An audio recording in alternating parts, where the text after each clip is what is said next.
Welcome to day 3 of the It's a Kind of Magic quiz. Hang on, 5-day challenge. I'm so delighted you're still here. Yay, you made it. Okay, so by now you should have worked out why you're doing your quiz and what you're going to sell at the end of it.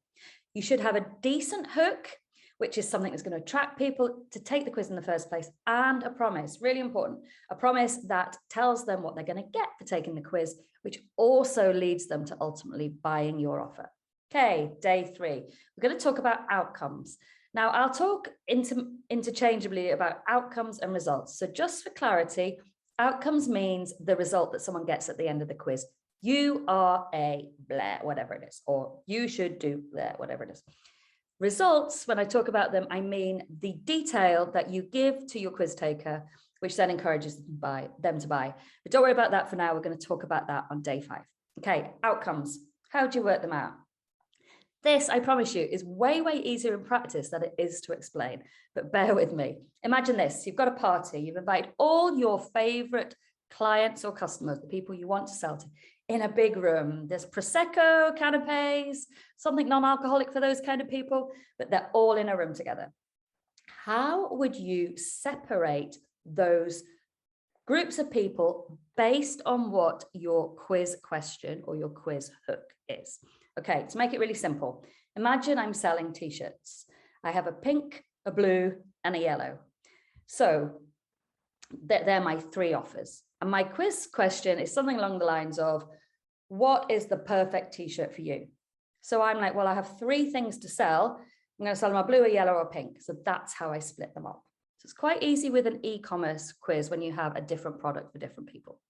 But think about it in other ways. If you have chosen a quiz that is kind of a personality-based one, so what kind of mom are you, or what kind, which Simpsons character are you, or which Schitt's Creek character are you, whatever it is, you can easily now split your audience into the 3 or 4 or 5 different areas that they are. So these are going to become your outcomes. So look at your hook and your question. Think about all these people in one room. How would you put them into different corners? Now, that's what I'm trying to say. It is easier to do in practice when you've got your hook right than it is for me to kind of explain it. But I think you know where I'm going with it. And the good news is you can post them in the Facebook group and we can have a look at them. One tiny thing before you go. These are going to be your outcomes. These are going to be the results you're going to write about. So make sure you can do that. Please, please, please, please, please do not do more than 5. Please, please, please, please, please consider 3. It's my favorite number for a quiz, but I do get that people sometimes need more options. So go between 3 and 5. So 4's fine. 4's fine. Some people ask me for 8 or 9. I'm like, get out of here. 3 is great.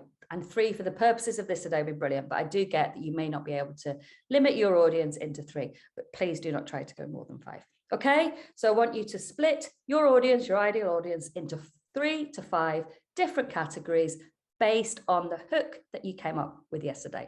Hope that makes sense. Post your stuff in the Facebook group. Thanks, guys.